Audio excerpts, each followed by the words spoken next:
Hello everyone, welcome to our next video presentation for Practical Research 2 for Senior High School. Recall that in our previous video instructions, we identified the different strategies or let's say the different techniques on how to identify the ideal guidelines in order for us to come up with the research topic and the research title. So our assumption is that right after we have the approval of our research topic and research title, what will be the next step of the student researcher like you?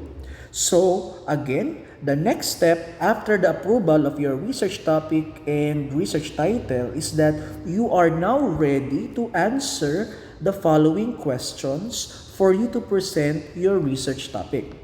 So what are those essential questions that must be answered for you to present your research title? That is, what it is all about. So you will discuss your variables involved in your research title.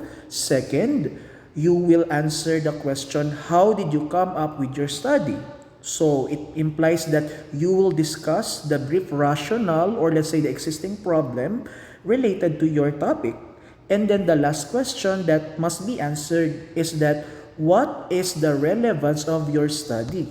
So it pertains to the possible solutions that can be offered through the use of your research title. Okay?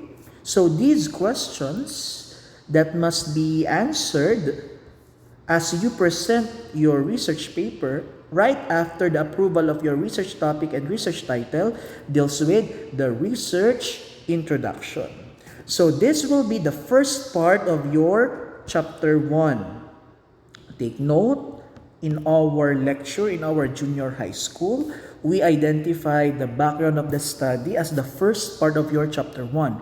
But did you know that before you write your background of the study, there should have a preliminary part known as the research introduction. So meaning to say, research introduction must be written first before you prepare your background of the study.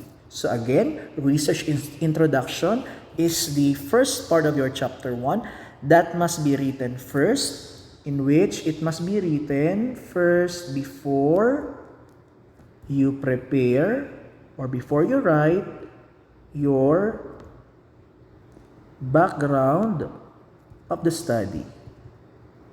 Okay? So this will be the modifications that we need to address so that we can acquire in-depth knowledge in writing our manuscript. So starting at this point from this lesson, you will learn more on how to come up with an ideal research title through the use of your research manuscripts. Okay? So our main focus will be lesson number 5, dealing with writing a research introduction. Okay?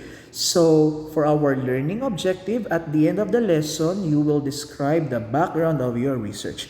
And one way for you to describe the background of your research is through writing the research introduction. So in this case, you will learn also a certain model that must be followed in writing your research introduction. Okay? So, see you next time in our next video presentation for us to introduce our topic dealing with formulating your research introduction.